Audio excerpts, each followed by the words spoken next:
জান্নাতের নদীর মধ্যে পানি থাকবে 4 প্রকার। এক প্রকারের পানির নাম হলো ইন্না আ'তাইনাকাল কাউসার। এক প্রকারের পানিটা হলো কাউসারের পানি। ও মায়ার নবী গো, ওই পানি কারা পান করবে? আপনার কাছে জানতে চাই নবী আমার বলে, ওই পানি তারা পান করবে যারা ঈমান এবং নেক আমল কইরা আল্লাহ নবীর মোহাব্বত বুকের মধ্যে ধারণ কইরা ইন্তেকাল করবে। ইন্তেকালের পর আল্লাহ তাআলা তাদেরকে জান্নাতের পানি পান করাবে। 2 নাম্বার একটা পানি আছে, ওই পানিটার নাম হলো সারাবান তাহুরা, পবিত্র পানি। ও আল্লাহ, ওই পবিত্র পানি কারা পান করবে? নবী উত্তর দিয়া দেয়, ওই পবিত্র পানি তো তারা পান করবে যারা কোনোদিন নেশাদ্রব্য পান করে নাই। কিন্তু বর্তমান সমাজে এমন অবস্থা হয়ে গেছে, সমাজে যুব সমাজ বলেন, মুরব্বী সমাজ বলেন, গাঞ্জা ইয়াবা মদের কারণে নেশা করতে করতে মানুষ ঘরের কলডি পর্যন্ত রাখতে পারে না, চুরি করে লয়ে জায়গা। ওই বাজারের ভিতরে তোরা একটা আওয়াজ দি বন্ধ করিস রে, আরো দূরে দেওয়ানোর দরকার আছে। মাহফিল হইলে বাজার হয়, এটা বন্ধ করেন, দূরে দাও না। এডি না দিলে আবার দেখবেন কয়েকটা আইয়ে না তো মাহফিলে, এটা আইয়ে মাহফিলে ঘুরতো সোনা বুট কিনতো, ছটফটি খেত। তো জান্নাতের সারাবান তাহুরা তারা পান করবে যারা কোনোদিন নেশা করে নাই। এ যুব সমাজ, এ দাড়ি পাকা মুরব্বী বাবারা, এ আমার পর্দানুশীনী মা বোনেরা, আপনারা খেয়াল করবেন, এ নেশার সাথে যদি আপনারা জড়িত হন, ইয়াবা বলেন, গাঞ্জা বলেন, ফেন্সিডিল বলেন, যেটাই বলেন না কেন, বলে হুজুর বেশি কিছু খাই না, মাথাটা ঠিক না থাকলে মাঝে মাঝে সিগারেট আঙ্গে খাই, হুজুর আকিস বিরিয়ার আবুল বিরিয়া আঙ্গে খাই। ও আব্বা, তুমি এটারে নেশা মনে করো না, কিন্তু আল্লাহর নবী তো কয়, দুনিয়ার জমিনে যদি জাহান্নামী ব্যক্তি দেখতে চাও তাদের দিকে তাকাও যাদের মুখের মধ্যে আগুন। তো এবার আমি তালাশ করে দেখলাম আগুন শুধু বিড়ি খাওয়ার মুহে আছে, আর কেউ মুহে নাই। এটার দাম যদি আরো বেশিও বাড়ে, এটাই খাইব। কষ্ট হইতেছে আপনারা? আমার সাবজেক্ট হচ্ছে মা বাবার খেদমত আর নারীর পর্দা। মানে আমি দেখছি যে যখন ওয়াজের স্টেজে বইছি, এ ওয়াজ করুন না, এ ওয়াজ শুনুন না, মানুষ নেই। আপনারা যারা আছেন, আপনার কাছে এডি করলে আপনার ভালো লাগবে। মোটামুটি আমি ওয়াজ করি 17 সাল থেকে, হিসাব করে আছেন 9 বছর হয়ে গেছে ওয়াজ করে। যা মোটামুটি শ্রোতার চেহারার ভাবভঙ্গি দেখলেই বোঝানোর চেষ্টা করি। আপনাদের সবার কাছে আমার আবদার, এই জন্য বাবা নেশা কইরো না, নেশার দিকে যাইও না। মনে রাখবা আল্লাহর নবী বলতেছেন 3 ব্যক্তির 3 সময় ঈমান থাকে না। 1 নাম্বার নেশাখোর যখন নেশা করে, নেশার ঘুর কাটার পরে কালেমা পড়ার আগ পর্যন্ত তার ঈমান থাকে না। 2 নাম্বার চোর যখন চুরি করে, চুরি করার পরে কালেমা পড়ার আগ পর্যন্ত তার ঈমান থাকে না। আর 3 নাম্বার কোন জিনাখোর যখন জিনা করে, জিনাখোর কালেমা পড়ার আগ পর্যন্ত তার ঈমান ফিরে আসে না। এবার সিদ্ধান্ত তোমার, নেশাখোর নেশা করে, কথা সত্য পরে মুসলমানও দাবি করে, কিন্তু কালেমা পড়ে না, কর্ম করতে গিয়ে সুযোগ নাই, সময় নাই। আবার চোরে চুরি করে, মুসলমান দাবি করে। চোর আছে নি? আর বহুত রাউনের চোর আছে। একটু সামনের দিকে গেলে আপনারা চোরের ফকার বেদ বুঝবেন। ও বাবা, আমি আপনাদেরকে বয়ানটা শ্রবণ করে যাই, মনে রাখবেন রে বাবা। তাহলে কয় সময় কয় ব্যক্তির ঈমান থাকে না? 3 সময় 3 ব্যক্তির ঈমান থাকে না। এর মধ্যে চোর, নেশাখোর, জিনাখোর, এই 3 ব্যক্তির 3 কাজের সময় ঈমান থাকে না। তারপর জান্নাতের 3 নাম্বার পানি, ওই পানি কারা পান করবে? নবী আমার শিখিয়া দে উম্মত, যারা কোনোদিন পরের সম্পদ হরণ করে নাই, মানুষের জমি জমা খায় নাই। বলে হুজুর কেমনে বুঝতাম? দেখবেন মা বাপ মারা যাওয়ার পরে বহুত ভাইয়েরা ভাইয়ের জমি লিয়ে একটা ঝগড়া লাগা জায়গা, বড় ভাই ছোট ভাইরে জমি বুঝাইয়া দেয় না। আবার মা বাপ মারা যাওয়ার পরে ভাইয়ের সব সম্পদ ভোগ করে, বোনের সম্পদ বুঝাইয়া দেয় না। আপনারা কোন এমন জমিন চোর আমরা সমাজে আছে না? না আছে না? এবার জোরে কনে মোটামুটি বোঝা যায়, মুরব্বী মানুষ না, এলাকার খবর সবই আছে তার কাছে। শুধু এইটা না রে বাবা, ক্ষেতের লাইলা ছিল একা। আমরার যুগের আগে ক্ষেতের লাইলি দিয়া ব্যাঙ্গারি চলতো, ধান আনন্দ যাইতো ব্যাঙ্গারিত কইরা। কিন্তু এখন এমন অবস্থা হয়েছে, গালা কাছাইতে কাছাইতে এটা রাতের বান বানাই লেছে। সাবধান, আঙ্গুল দিয়ে ইশারা দিও না। আমি বুঝি মনে থায় না থায়, আমি অস্কিল লেগে ধরছি। আব্বুজিরা আমার গাছ কাটতো যায় মূলার মালিগুলা লইয়া লইয়া গাছের নিচে ঢুকায় এমন জাতের চোরও আছে। আবার দোকানের মধ্যে ব্যবসা করে মানুষের ওজনে কম দেয় এমন চোরও আছে।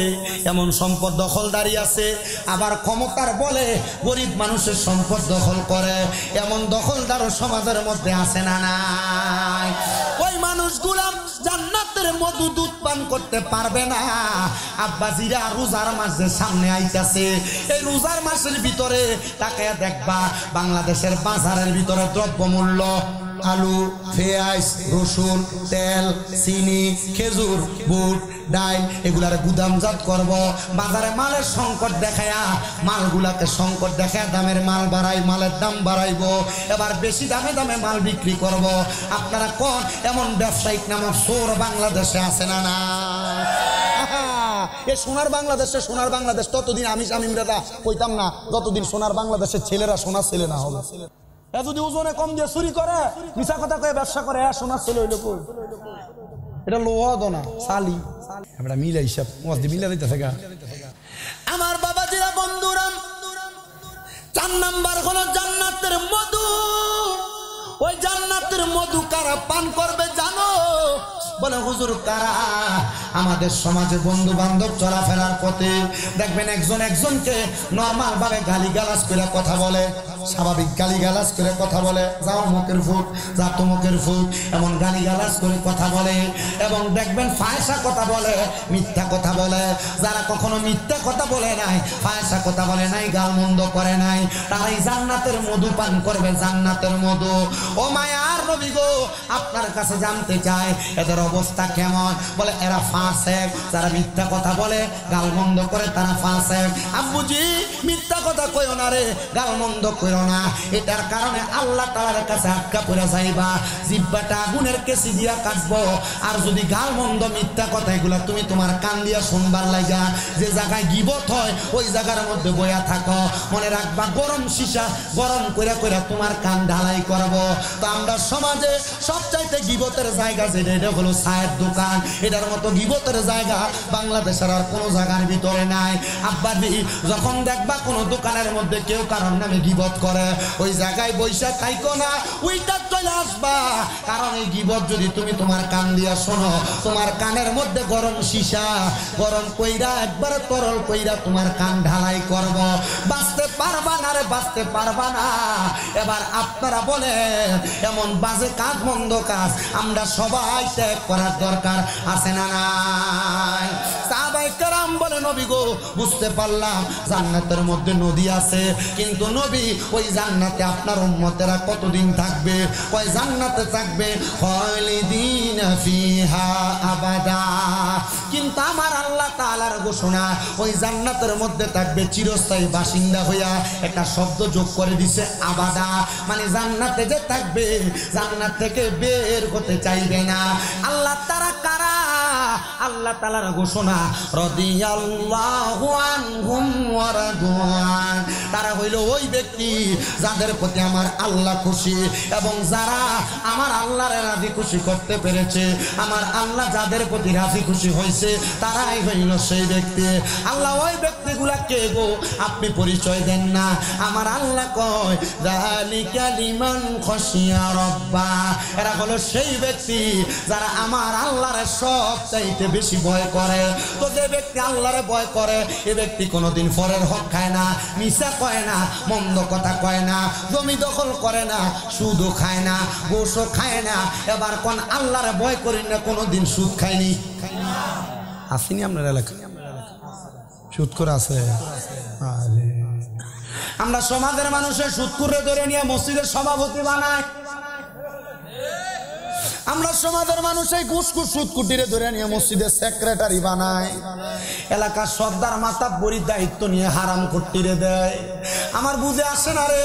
তিরমিজি শরীফের 2211 নম্বর হাদিস পড়ে দেখলাম, নবী আমার 15 শ্রেণীর মানুষের কথা বলছে।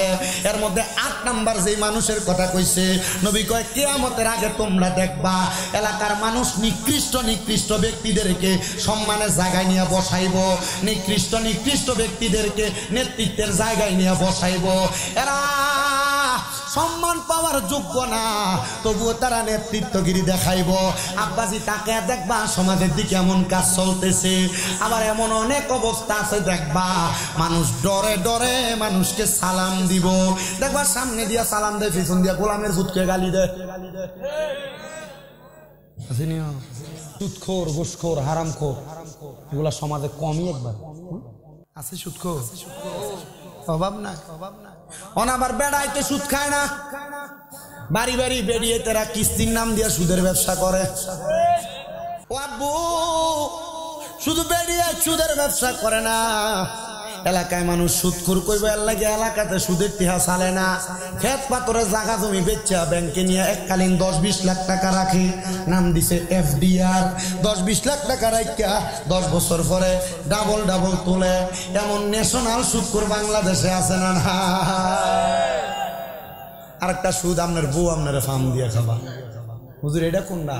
এটা হইলো আপনার বউ দেখবেন মাঝে মাঝে আপনারা কয়, তুমি যে যা কামাই করো সব খরচ করে লাও, আমরা জীবুতের ভবিষ্যৎ কি? তুমি একটা ডিপিএস করো ব্যাংকে, কি ডি আর কয় না কেউ, কারণ তলে তলে অনেকেই করে রাখছে। ডিপিএস করো, এটা কইরা তোমার আর একটা সুদের সাথে জড়িত করো। আব্বা আব্বা আব্বা এটাও সুদ, এমনি না আর কি ঘুরাইয়া আসেনি। আচ্ছা আব্বা, এই সুদ যারা খায়, ঘুষ যারা খায়, পরের হক মাইরা যারা খায়, আচ্ছা এরা কি বুঝে না? এরা কি আসলে বুঝে না এটা যে গুনার কাম? বুঝে, আসলে বুঝে। আমার নিজের এলাকার এক সুদখোরের কাহিনী বিচারাইছে আমার কাছে। আমার আয়া কইল, কি তো কাকা বিপদে পড়ে একবার সুদে টিয়া লইছিলাম রে 5 লাখ, প্রতি লাখে বছরে 30,000। কুমা তাহলে তো 1 বছরে 5 লাখে সুদে 1.5 লাখ। হ কাকা, কারণ সুদে আসলে যত বছর গেছে 12.5 লাখ। কাকা চিন্তা করলাম আরো 1 বছর যদি যায় তাহলে এটা থেকে কত হইব? 15 লাখ হইতো না? 15 লাখ। কাকা পরে এই চিন্তা করে আমার বাপের দিনে বিড়াটা বেচা লইছি রে। বললাম তোর বাপের দিন না বিড়া বেচা যার থেকে টিয়া লইছি তারা দেখ পেলাম, ও সুদের উপরে তো টিয়া নিছিলাম ইয়া 5 লাখ, টিয়া হয়েছে 12.5 লাখ। 2.5 লাখ টিয়া কম নেই, তোর 10 লাখ টিয়া দিই, তুই তো ডাবল পাইবি। আমার উত্তর দিছে, তুই যে তোর থেকে যদি আমি 2.5 লাখ টিয়া কম নেই, আল্লাহ কি কবরে গেলে বাড়ি দুইটা আমার কমাই দিব? বাড়িতে তো খাইতেই সুদের শাস্তি, তাহলে সব বিদে। তার মানে যাই নয় খায়। আর আল্লাহর নবীর ঘোষণা, যে ব্যক্তি গুনারে গুনাহ জান্না করে, কি করে? কথা কয় না। যে ব্যক্তি গুনারে গুনাহ জান্না গুনার কাম আবার করে, কি করে? কুফরি করে। তো কুফরি যারা করে এরা কি? কাফের। কাফেরের ঠিকানা কোথায়? কথা কয় না। কাফেরের ঠিকানা কোথায়? আল্লাহ এবার আগের আয়াতে সূরা বাইয়ানার শেষের দিকে 3 নম্বর আয়াত আল্লাহ কয়, ইন্নাল্লাযীনা কাফারু মিন আহলিল কিতাবি ওয়াল মুশরিকিনা ফি নারি জাহান্নাম খালিদিনা ফিহা উলাইকা হুম শাররুল বারিয়া। নাউযুবিল্লাহ। জোরে আমার আল্লাহ তাআলার ঘোষণা রে বান্দা, এ বান্দা যারা কুফরি করে, আহলে কিতাবের অন্তর্ভুক্ত এবং মুশরিক শিরিক করে, ওই বান্দাদের ঠিকানা হলো বান্দারা জাহান্নামের বাসিন্দা। এই জন্য বান্দা বড় সাবধান হয়ে যাও, আমার আল্লাহরে রাজি খুশি করার জন্য কাজ করো। ও আল্লাহ, তুমি কেমনে রাজি হও, তুমি কেমনে খুশি হও? আমি আমার ওয়াজের দিকে আবার মনোনিবেশ করলাম। আল্লাহ রাজি খুশি হয়, রেদার রব্বি ফি রিদাল ওয়ালিদাইন। আমার আল্লাহ খুশি হয়, আল্লাহ তাআলার বান্দা যদি তার মা বাবারে সন্তুষ্ট করে, আমার আল্লাহ তার প্রতি খুশি হয়ে যায়। কিন্তু মুসলমান, আমাদের সমাজ এখন মা বাপরে খুশি করার পক্ষে নাই। সন্তান বিবাহ করার পরে এখন সংসার নিয়ে জুদা হয়ে যায়, আলাদা হয়ে যায়। তোমার বউ তোমার কথার কথায় বলে, তোমরা 2-3 ভাই, তুমি কি লেগে তোমার মা বাপরে একা খাওয়াও? তারা নাকি খাওয়াইতে পারে না, এই কথা শুই না মা বাপরে জুদা করে দেয়। মা বাপ এক সপ্তাহ এই ঘরে ভাত খায়, আর এক সপ্তাহ ওই ঘরে ভাত খায়। মা বাপরে আলাদা করে দেয়, সকালে এক ঘরে ভাত খায়, দুপুরে এক ঘরে ভাত খায়, রাত্রে এক ঘরে ভাত খায়। আব্বুজি তোমার কদমে হাত দিয়া বলি গো, যদি কেউ তোমাদের মা বাপরে জুদা করে থাকো, আলাদা করে থাকো, অথবা সংসারের মায়ার মধ্যে পইরা তুমি তোমার মা বাপরে ধমক দিয়া থাকো, বাজে ব্যবহার করে থাকো, দাও তোমার পাও আমার সামনে দাও, আমি স্বামীরে দা আমার জিব্বা দিয়া তোমার পাও পরিষ্কার করে দিব। শুধু তুমি ওয়াদা করবা হুজুর আমি আর কোনোদিন আমার মা বাপের লগে খারাপ ব্যবহার করতাম না। হুজুর এখান থেকে যাইয়া আমি আমার মা বাবার পা শুয়া শুয়া মাপ চামো। অনেকে চিন্তা করে হুজুর মাপ চাইলে কি হবে, আম্মা আব্বা কি মাপ করবে? সন্তান মনে রাখবা, মা বাপ যতক্ষণ মাপ না করছে ততক্ষণ মা বাবার পা চাইরো না। কারণ ওই মা বাবারে কষ্ট দিয়া নামাজ পড়বা কবুল হবে না, রোজা রাখবা কবুল হবে না, হজ যাকাত দান সদকা কোনো কিছুই কবুল হবে না। এজন্য সবার কাছে আমার আব্বারে আমার আব্বাজিরা ওই আম্মা আব্বার কাছে মাপ চাইবা, মাপ চাইবা, মাপ চাইবা। অনেকে চিন্তা করে হুজুর দুই ঈদের সময় আমি আমার মা বাবার পা ছুঁয়া সালামি করি না, মাপ চামো তো দূরের কথা। আরে বাবা মাপ চাইলে সন্তানের দাম কমে না, ইজ্জত কমে না, সম্মান কমে না। আম্মা আব্বার পায়ে ধরলে সন্তানের দাম বাড়ে, ইজ্জত বাড়ে। আমি তো বলি শুধু মাপ চাওয়া না, মাঝে মাঝে যদি সুযোগ পাও আম্মা আব্বার কদমের মধ্যে চুমা দিবা। হুজুর কেন এই কথা? হুজুর চুমা দিব, হুজুর চুমা দিলে কি হবে রে? আমি মাদ্রাসায় যখন পড়ি ক্লাস 9 ক্লাস 6 7 পড়া অবস্থায় ওয়াজে শুধু শুনছিলাম আম্মা আব্বার কদমের কাছে ছোট হইলে আল্লাহ তারে জগৎ বিখ্যাত বানায়া দেয়। আমি বাড়িতে যাই আমার ঘুমন্ত মা বাবার পায়ের মধ্যে চুম্বন করেছি। আমি শিরিকের চিন্তা করি নাই, বেদাতের চিন্তা করি নাই, কারণ আমার একটা বিশ্বাস যেই মায়ের কদমের নিচে জান্নাত, ওই মায়ের পায়ে যদি চুমা দেই, বাবার পায়ে যদি চুমা দেই আমার গুনাহ হবে না। আমি চুমা দিছি, এরপর থেকে আল্লাহ তাআলা আমি যেই সম্মানের যোগ্য না তার চাইতে লক্ষ কোটি গুণ সম্মান আমি গুনাহগাররে দান করছি। আমি বলবো রে সন্তান, তোমার মা তোমার আব্বা বড় কষ্ট করে তোমার মানুষ করছে। আব্বা জান চিরা লুঙ্গি পরছে, চিরা জুতা পরছে, দামি কোনো জামা কাপড় পরে নাই। আব্বা জান ক্ষেতের মধ্যে কাম করছে, রোদের মধ্যে পুইরা মেঘের মধ্যে ভিজা তুমি সন্তানরে মানুষের মতো মানুষ কইরা দিয়া গেছে। এখন তোমার আব্বা জান অন্ধকার কবরে, তুমি তোমার আব্বা জানরে দামি কোনো জামা কাপড় কিনা পরাইতে পারো না, আব্বা জানরে একবার কেমন আছে খবর নিতে পারো না। আরে তোমার কাছে টাকার অভাব নাই, পয়সার অভাব নাই, কিন্তু বাবার বড় অভাব, বাবা জান অন্ধকার কবরে। ও সন্তান, ও সিংবাসের আমার বাবা, ও পর্দার অন্তরালের মা, ওই আম্মা আব্বার অভাব যদি থাকে আল্লাহ তাআলার কাছে রব্বির হামহুমা কামা রব্বায়ানি সগীরা বইলা দোয়া করবা। চোখের মণিকুটার মধ্যে একটা মাছির মাথা পরিমাণ পানি ছাইরা দিয়া কান্না করবা। ওই পানি মাটিতে পড়ার আগে আমার আল্লাহ তোমার মা বাবার জীবনের গুনাহ মাফ করে দিবে। হায়রে সন্তানের দল, মার পাটার মধ্যে ধরে মাপ চাইও। আম্মা আব্বা যতক্ষণ না বলছে তোরে মাফ করে দিছি ততক্ষণ পর্যন্ত মা বাবার পাও চাইরো না, কারণ ওই মা বাবা মাফ না করলে আমার আল্লাহ তোমার মাফ করবে না। অনেকে চিন্তা করে হুজুর যাদের বাড়িতে বাবা আছে তারা বাড়িতে যাইয়া বাবার পায়ে ধরে মাপ চাইবো, আমার তো আব্বা নাই আমি কার পায়ে ধরে মাপ চাইবো? হুজুর যাদের বাড়িতে মা আছে তারা বাড়িতে যাইয়া মার পায়ে ধরে মাপ চাইবো, আমার তো মা নাই আমি কার পায়ে ধরে মাপ চাইবো? ও সন্তান, ওই মা যদি অন্ধকার কবরে থাকে, আব্বা যদি অন্ধকার কবরে থাকে, মাপ চাওয়ার কোনো সুযোগ যদি তোমার না থাকে, আমি তোমার কাছে করজোরে আবদার করব, আম্মা আব্বার জন্য বেশি বেশি করে দোয়া করবা। বলে হুজুর মা বাপ মইরা গেছে শেষ, দোয়া করতাম কেন? আল্লাহর নবীর একজন সাহাবী প্রশ্ন করে, ইদি যা মিন বানি সালামাতা, বনু সালমা গোত্রের একজন লোক আইসা নবীরে প্রশ্ন করে, ফাকালা ইয়া রাসূলুল্লাহি, ইয়া রাসূলুল্লাহ আপনার কাছে জানতে চাই, হাল বাকিয়া মিন বিররি আবওয়াইয়া শাইউন আবাররুহুমা বিহি বাদা মাউতিহিমা। নবী গো আপনি বলেন না আমাদের মা বাবার ইন্তেকালের পরে আমাদের কোনো দায়িত্ব আছে কিনা? আমার নবী কয় হ্যাঁ দায়িত্ব আছে।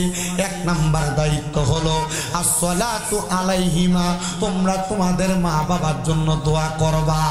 ও বাবা, দোয়া করলে কেউ যদি বেদাত বলে তাকে তার মতো ছেড়ে দিবেন, ঝগড়া পাসাতে লিপ্ত হবেন না। আমার নবীজির ঘোষণা, ইদা সাল্লাইতুম আলাল মাইয়িতি ফাখলিসু লাহুদ দুআ, যখন তোমরা মৃত ব্যক্তির জন্য জানাজার সালাত আদায় করো, অতঃপর তোমরা তার জন্য দোয়া করো। দোয়া করা সন্তানের দায়িত্ব, আপনারাও দোয়া করবেন। দোয়া গুনার কাম না রে, গুনার কাম না। দোয়া করা থেকে দূরে থাইকো না, বেশি বেশি করে দোয়া কইরো। 2 নাম্বার ওয়াল ইস্তিগফারু লাহুমা, আম্মা আব্বার জন্য ক্ষমা প্রার্থনা করা। বলে হুজুর কেমনে ক্ষমা প্রার্থনা করব? সন্তান বাড়িতে যে কোরআন খতম হয়, দোয়া দুরূদ পড়াও, মানুষকে খাওয়াও, এটার মাধ্যমে তো আল্লাহর কাছে দোয়া করো, আল্লাহ আমার মারে মাফ করো। যারা দাওয়াতি হয়ে আসে তারাও দোয়া করে, আল্লাহ যে ব্যক্তি দোয়ার ইন্তজাম করছে তার মা বাপরে মাফ করে দাও। আরে আম্মা আব্বার জন্য ক্ষমা প্রার্থনা করবা, তুমি সন্তান ক্ষমা প্রার্থনা করলে আল্লাহ তাআলা তোমার মা বাপরে মাফ করে দিবে। কিন্তু আমরা সমাজে দোয়া হয় কথা সত্য, 4 দিন না হয় কথা সত্য, 40 হয় কথা সত্য, কিন্তু এলাকার গরিব গুরমা দাওয়াত পায় না। দাওয়াত পায় এলাকার ফ্যানসাডলা টাইওয়ালারা, কথা কন না।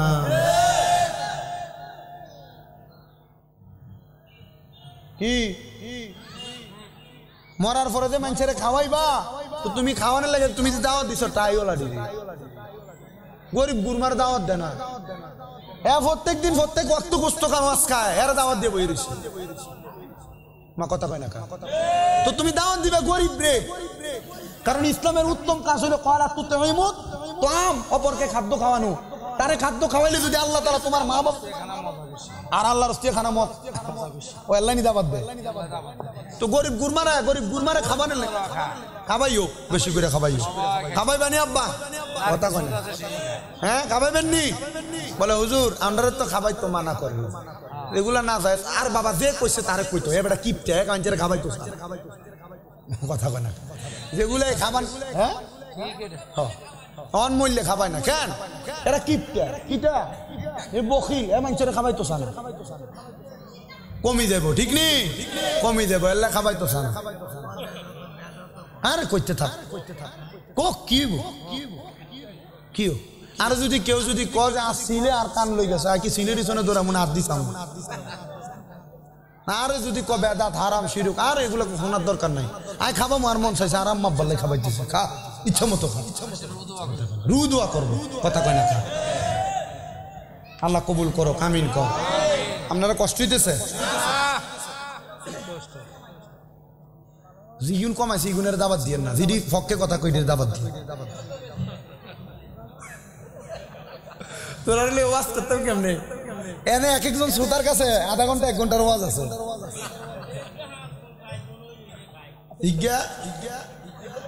মা গো মা গো মা, ঠিক আছে আল্লাহ কবুল করুক, আমিন কর। ওনারা কবুল করতো, খাবাইবেন না না খাবাইবেন? আপনার সমর্থ 2 জন রে খাবান, আপনি 2 জন গরিবরে দাবাত দিয়ে খাবাইবেন, কথা কয় না কেন? খাবাইবেন নি? খাবাইলে গুণ হইব কেন? গুণ হইলে সব স্বামীরা তারা দিও বেটা। আর কিতাম আমি মনে মনে ওয়াদা করছি, যদি উম্মতে মুহাম্মদি যারা এরারে যদি আল্লাহ দোজকে দেয়, আল্লাহর সামনে খারাপ, আল্লাহ ইয়া আয় তো গুনাহগার, আয় তো এমনি জাহান্নামে যাবো, তো ঠিক আছে হেতারা জাহান্নামে দেওয়ানোর দরকার নাই, হেতারা যা গুনাহ আছে গুনাহ আরে দিল, হেতারা জান্নাতে যাক গা, আমি এগুলা লই জাহান্নামে জ্বলি, সব শাস্তি আরে দাও, আয় কমো আল্লাহর কাছে। যদি আর কথা বলার সুযোগ থাকে আমি আল্লাহর কাছে এটা করি। আর কিতাব আমি যদি আল্লাহর কাছে এটা কই, আল্লাহ যদি সবারে মাফ করি দেয়, আমারও যদি সব দেয়, তখন লাস্টে ফেরেশতারা নিজেরাই হয়তো কইব, আল্লাহ তোমার বান্দার ভিতরে এত মায়া, সবার গুনাহ তার কাঁধে নিল, আল্লাহ তুমি তারে মাফ করতা না, সবারে মাফ করে দিলা। তখন যদি আরে মাফ করি দেয়, শেষ। এই উম্মতে মুহাম্মদ এই হিকমতের মাধ্যমে মাফ পাইয়ে দেবে। মারহাবা কয় না আর থাকে গুণগুলা। আমার মুসলমান ইমানদারেরা, এই জন্য সবার কাছে আবদার গো, যদি কেউ মা বাপরে জুদা করে থাকো, আমি আবারও বলতেছি, দে তোর পাও আমার সামনে দে, আমি আমার জিহ্বাটা দিয়া লেয়া লেয়া তোর পাওটা পরিষ্কার করে দিমু, যে ওয়াদা করবা মা ও আব্বা গো, জুদা করে দিছি, মাপ চাই, মাপ করে দাও, জুদা করা আমার ঠিক হয় নাই। যে বেরিয়ে বোকা, যে ফুতের বউরা বোকা, এই ফুতের বউরা শ্বশুর শাশুড়ি লইয়া খাইতো চায় না। এ ফুতের বউ জানে না কোনো সন্তান যদি তার মা বাবার পেছনে মাত্র 1 দেড়হাম খরচ করে, আল্লাহ ওই সন্তানদের লক্ষ লক্ষ কোটি গুণ বরকত দান করে। এ সিংবাসীর বেরিয়ে শুনো গো, শ্বশুর শাশুড়িরা আলাদা করিস না। কেউ যদি না খাওয়াইতো চাই, তোর দেওয়ারেরা তোর বাসুরেরা তুই একা শ্বশুর শাশুড়ির ঘরে নিয়ে তুলবি, দেখবি তোর বরকতের অভাব হইতো না। নন্দের খাবানি পছন্দ করে না, আমি কমু জানোস নি গো বেডি, তোর জামাই যদি তার বোনের দিকে মায়ের নজরে তাকায়, মা বাবার অনুপস্থিতিতে কোনো ভাই যদি তার বোনের দায়িত্ব পালন করে, আমার আল্লাহ তাআলা ওই ভাইয়ের সম্পদে বরকত দেয়, বরকত। জোরে জোরে কোন মারহাবা। ও আম্মুজি, শ্বশুর শাশুড়িরে খাওয়াইও, শ্বশুর শাশুড়িরে পড়াইও। বহুত বেটটা বেড়াইতাছে, বউয়ের কথা শুনে মা বাপরে আলাদা কইরা দেয়। আপনারা কোন এমন জাতের বেটটা বাংলাদেশে আছে না নাই? বেড়া না, এটা বেটটা হিজরত থেকে খারাপ আসেনি। আমি বুঝছি আমার মা বাবার সাবজেক্ট কি লেগে দিছি। আমার ইউটিউবে ভাইরালে মা বাবার ওয়াজ না, আপনারা পরবর্তী জেনারেশন হেডার দেখছেন না। এবছর আর মা বাবার সাবজেক্ট দিছে না। আমি গত সিজনে মা বাবার ওয়াজ করছি 253টা না 53টা জায়গার ভিতরে, শুধু মা বাবার ওয়াজ করছি, শুধু মা বাবার ওয়াজের সাবজেক্ট দিয়ে। আমার কি ওয়াজ করতাম? মা বাবার ওয়াজ তো এডি। এরপর থেকে কবর হাসরের ওয়াজ ধরছি, অনজানা যে হুজুর জান্নাতের ওয়াজ করেন, মুমিনের মরণের ওয়াজ করেন, বেঈমান কেমনে মরে ওয়াজ করেন, বেঈমান কেমনে মরে কইয়া দিছিলাম, একটু দিছি মনে আসেনি? মরণের সময় মুতি দিব, আগে দিব, দিব্যাত কামুদ দি মরা যাইব, চকুলটাই দিব, বড় কষ্ট হয় আমারও। আপনার কষ্ট হইতেছে কোন? আর 17 মিনিট সময়, 10টা পর্যন্ত সময় দিই। হ্যাঁ, আল্লাহ কবুল করক, জোরে কোন আমিন। একটু মুহাব্বতে দুরূদ শরীফ পড়েন। আল্লাহুম্মা সাল্লি আলা সাইয়্যিদিনা মাওলানা মুহাম্মদ ওয়া আলা আলি সাইয়্যিদিনা। জগত পাগল কাবার জন্য, কাবা পাগল মাবুদের, মাবুদ পাগল দয়াল নবীজির, নবীজি পাগল উম্মতের। আল্লাহুম্মা সাল্লি আলা সাইয়্যিদিনা মাওলানা মুহাম্মদ ওয়া আলা আলি সাইয়্যিদিনা। এ দুনিয়ার ছেলের বউরা শুনো, শ্বশুর শাশুড়িরে খাওয়াইলে কমে না, বাড়ায় দেয় কে? শ্বশুর শাশুড়িরে খাওয়াইও, আলাদা কইরো না, মার মতো বাবার মতো মনে কইরো, দেখবা আমার আল্লাহ তাআলা অনেক বরকত দান করব। কিন্তু বাবারে, যেই কথা বলতেছিলাম, বউয়ের কথা শুনে যে আলাদা করলা, তোমার স্থান কিন্তু বালা জায়গা না, বড় বাজে জায়গা। কিন্তু আমরা সমাজের বেড়ারা এই বউরে সাথ দিতে দিতে এমন একটা অবস্থাতে নিয়ে গেছে, বউ তার নিজের মতো করে হাজীগঞ্জ বাজারে যায়, নিজের মতো করে রামগঞ্জের বাজারে যায়। এবেডির ফর্দা নাই, পশিদা নাই, এবেডি কেমন ভাবে জানি ঘুরা ঘুরা বেড়ায়। আর আমার আল্লাহ কয়, ওয়াকরনা ফি বুয়ুতিকুন্না ওয়ালা তাবাররাজনা তাবাররুজাল জাহিলিয়াতিল উলা। আমার আল্লাহ কয়, ও বান্দা বান্দা তোমরা তোমাদের মহিলাদেরকে জাহিলিয়া যুগের মহিলাদের মতো বের হতে দিও না।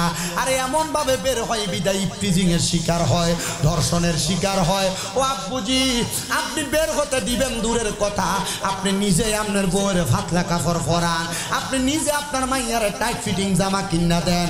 আল্লাহর কসম করে বলি রে বাবা, আপনি যদি আপনার নিজের স্ত্রীর পর্দা না করান, বলে হুজুর পর্দা করাইতাম কেমনে, বেডি তো আমার কথা শোনে না।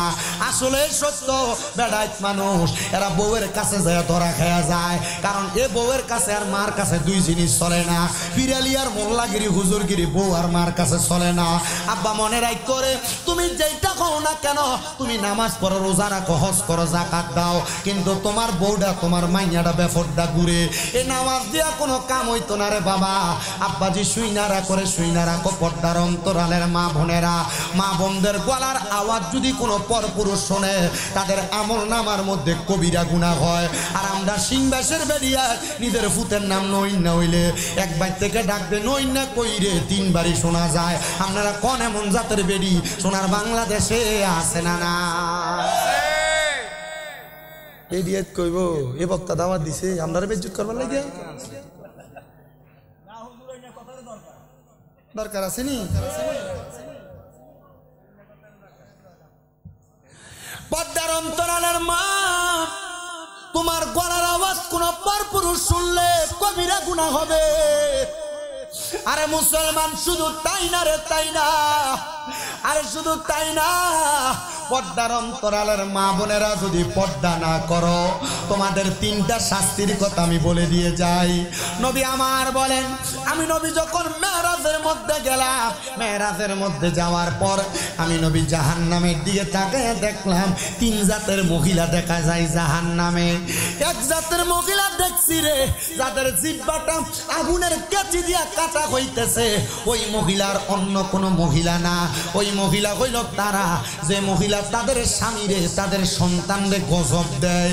এমন অনেক বেরিয়ে দেখবেন খোদার গজব পড়ুক, ফুটে আইতে দেরি হইলে জামাই যদি একটু থেকে একটু লড়সড় করে, খোদার গজব তার উপরে পড়ে না, কইয়া গজব দেয়। আপনারা কোন এমন বেরিয়ে তো আসেনি?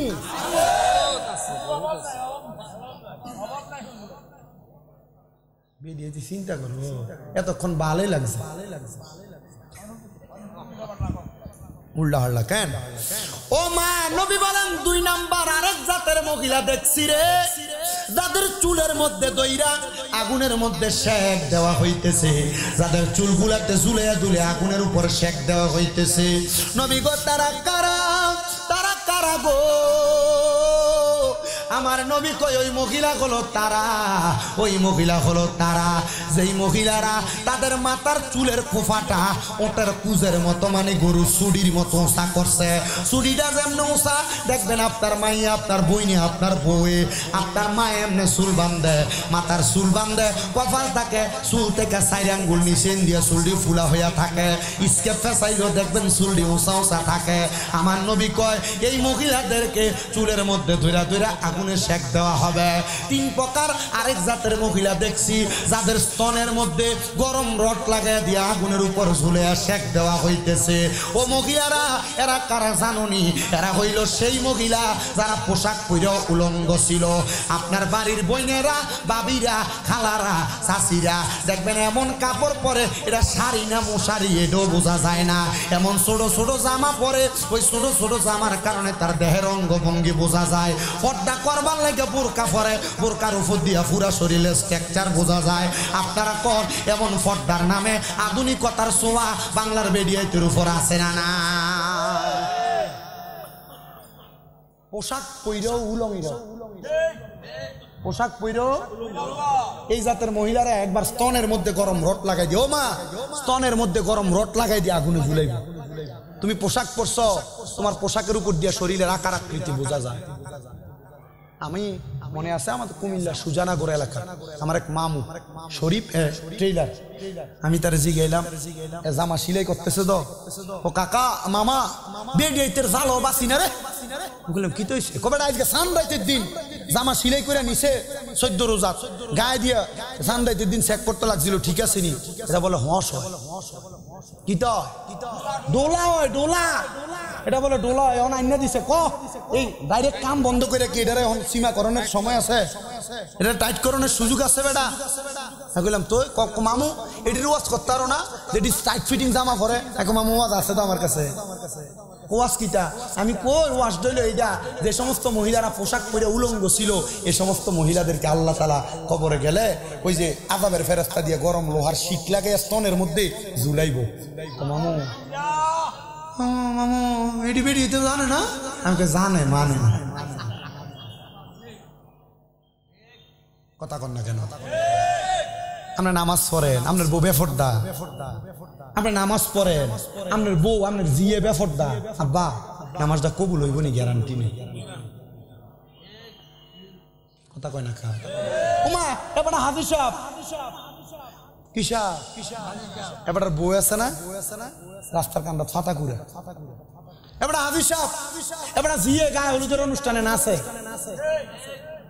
কয় না কাশিকে লিখছিল এত দুঃখ রাখবো কোথায় রাখার জায়গা নাই, হাই রে এত দুঃখ রাখবো কোথায় রাখার জায়গা নাই, আমাদেরই কপালেতে শান্তি বুঝি নাই, আমাদেরই কপালেতে শান্তি বুঝি নাই।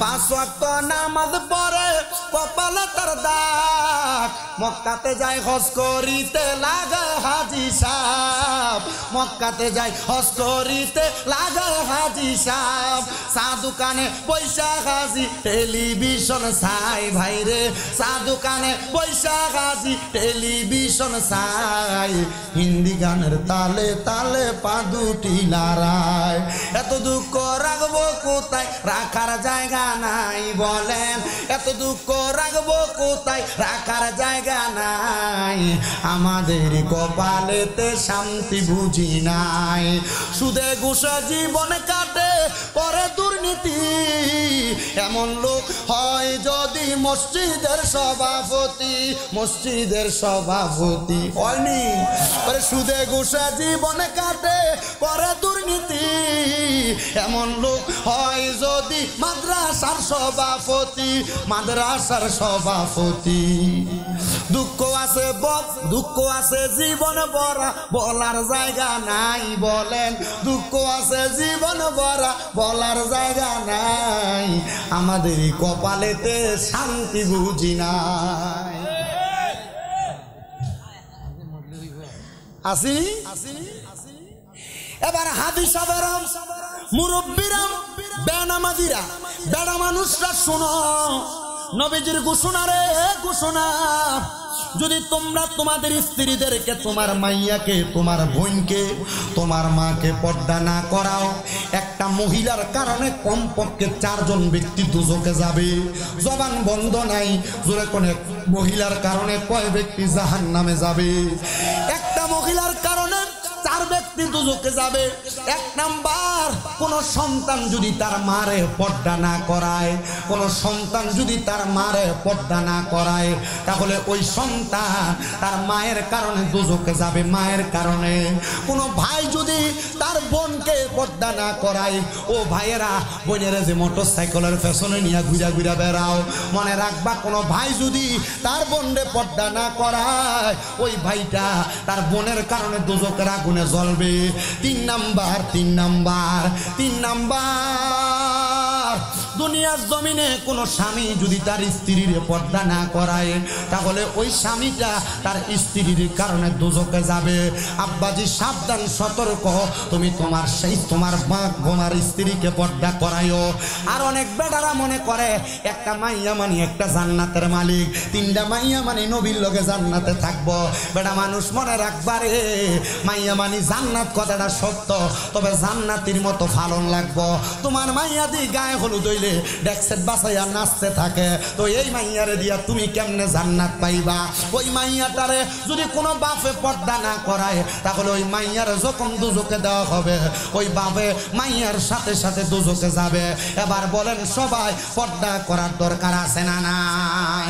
ওরে সাবধানে তাকিও নারী পর্দার আড়ালে, বলেন সাবধানে তাকিও নারী পর্দার আড়ালে। আইরে হাদিসে হারামে মেলেকে অন্য দেখিলে আইরে হাদিসে হারাম লেকে অন্য দেখিলে সাবধানে তা কিও নারী পর্দার আড়ালে পড়েন সাবধানে তা কিও নারী পর্দার আড়ালে আইরে আজকালকার নারী গণে তারা স্বামীদেরকে ঘরে রেখে হাইরে মার্কেটেতে ঘুরে বেড়ায় সিনেমাতে ঘুরে বেড়ায় দায়ুসের বেশে সাবধানে তা কিও নারী পর্দার আড়ালে বলেন সাবধানে তা কিও নারী পর্দার আড়ালে হাইরে আজকালকার নারী গণে তাদের স্বামীদেরকে ঘরে রেখে হাইরে পার্কেতে ঘুরে বেড়ায় মার্কেটেতে ঘুরে বেড়ায় দায়ুসের বেশে সাবধানে তা কিও নারী পর্দার আড়ালে বলেন সাবধানে তা কিও নারী পর্দার আড়ালে হাইরে হাদিসে হারাম লেকে অন্য দেখিলে সাবধানে তা কিও নারী পর্দার আড়ালে আব্বাজিরা আপনারা বলেন আল্লাহর জান্নাত পাওয়ার জন্য একটা মহিলা পর্দা করার দরকার আছে না নাই? আল্লাহর নবী বলেন একটা মহিলা জান্নাতে যাওয়ার রাস্তা বড় সোজা, সাতটা কাম যদি কোনো মহিলা করে তাহলে ওই মহিলা জান্নাতে যাইতে পারবে।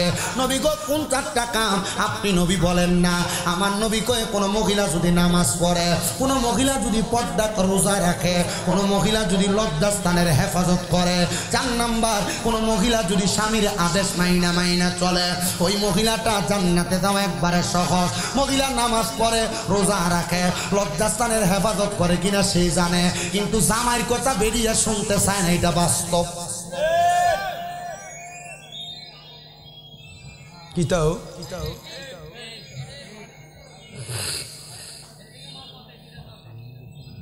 না যেমনি আছে এমনি ভালো আছে। কইতাম আছি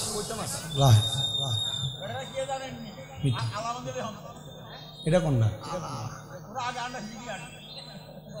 মানে বেডির আগে দেখাতে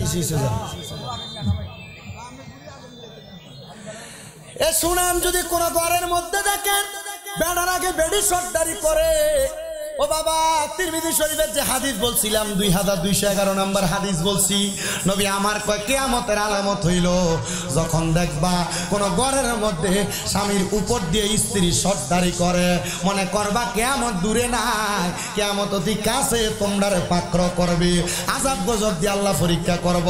বহু জায়গাত গেলে চাচারা দেয় যদি তালাশ করে, চাচিয়া কয় আমনে চাচা ঘরে ঘুমায়, আমার কাছে কোন গীতা কইবেন? বেরিয়েতের হত্যারি চলে, কথা কন্যা আছে না নাই? দেখবেন যদি কোনো ঘরের কর্তা কোনো মহিলা হয়, মনে করবেন কিয়ামত অতি সন্নিকটে, আর এই জাতির আযাব গজব আইসা পাকড় করবে, ধরবে। ও মুসলমান ইমানদার, ও পর্দার অন্তরালের মা, স্বামীর কথার উপর দিয়ে কথা বলিস না, স্বামীর কথার উপর দিয়ে কথা বলিস না। মনে রাখবি স্বামীর কথার উপরে যদি আল্লাহ তাআলার কাছে কঠিন জবাব দেওয়া লাগবে। হুজুর কেন কেন কেন গো?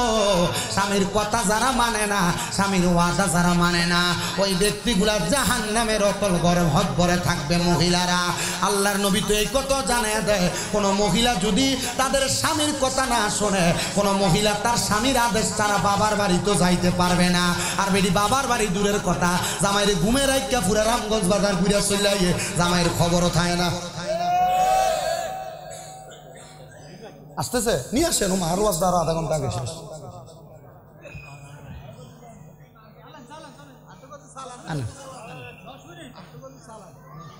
আপনাদের কষ্ট হইতেছে? এটা আমার শরীফ ভাই আমারে আবদার করছে বিদায়, আমি আপনাদের এখানে এতক্ষণ সময় যাই, 1 ঘন্টা 20 মিনিট, 1 ঘন্টা 20 মিনিট। শরীফ ভাই আল্লাহর কসম করে, মানে আল্লাহ তাআলা হয়তো বরকত কোন দিক থেকে দিতেছে আমি জানি না। হ্যাঁ, আমারে মক্কাতে যেই পরিমাণ আপ্যায়ন করছে, আমার অনেক আপন লোক মক্কাতে ছিল, তারা এই আপ্যায়ন আমারে করে না। এবং শুধু সে আমারে না, এই যে বাহাদুর শাহ হুজুর যায়, মোশাররফ হোসেন হেলালি হুজুর যায়, বড় বড় হুজুররা গেলে সে এদেরকে সম্মান করে, ইজ্জত করে।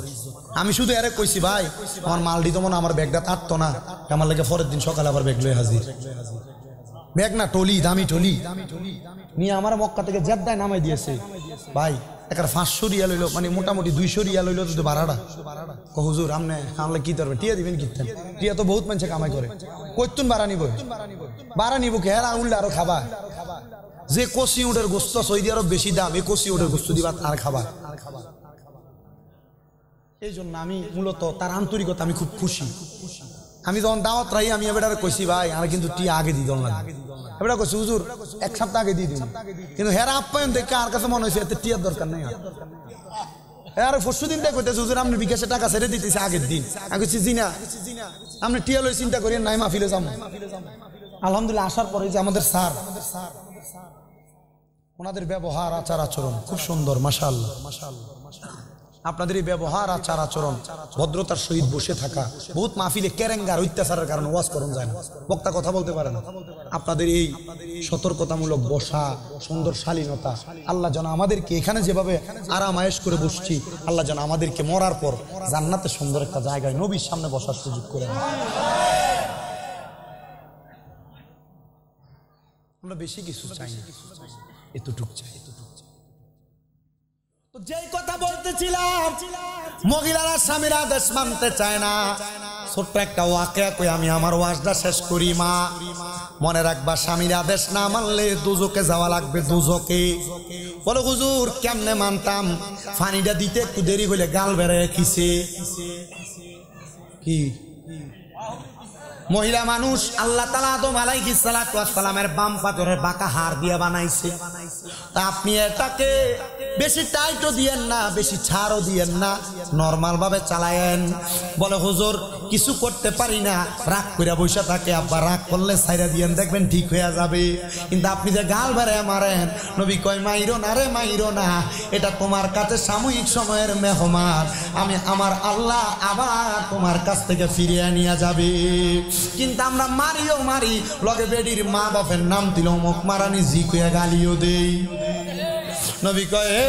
মুসলমান তোমরা তোমাদের স্ত্রীদেরকে মা বাবার নাম তুইলা গালি দিও না নবীজি কেন বলে আমি নবী হইলাম মহিলাদের বাবা এজন্য মহিলাদের মা বাবার নাম তুইলা গালি দিও না ও আব্বা গালি দিস না রে মা বাবার নাম তুইলা বউরে গালি দিস না বলে হুজুর কথা তো শোনে না মা বোন কথা দ্বারা শোনেন না সাবধান হন গো মা আল্লাহর নবীজি আপনারা মহিলাদেরকে পানির সাথে তুলনা করেছে কোন মহিলা যদি পানির মতো যেই কোন সংসারে যা মিশে যায় তাহলে তার পরিবারে কোনোদিন অশান্তি হবে না ও বাবা ও নবীর উম্মতের দলেরা কিন্তু মহিলারা তো মিশতে চায় না এরা ঘাটটা পাক দিয়া থাকে এদেরকে কন্ট্রোল করা বড় কঠিন হয়ে যায় মা বোন মনে রাখো গো তোমাদেরকে যদি কন্ট্রোল করতে তোমার স্বামীর কষ্ট হয় যদি তোমার প্রতি নারাজ থাকে কোন স্ত্রী মারা যাওয়ার পর স্বামী যদি বলে বউটা ভালো আল্লাহ বউটারে ভালো বলে তারা জান্নাতি বানায় দেয় কোন স্বামী মারা যাওয়ার পর বউ যদি কয় জামাইটা ভালো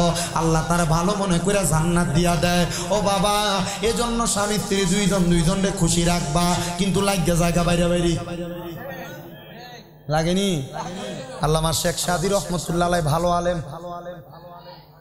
গুলিস্তা এবং বস্তার লেখক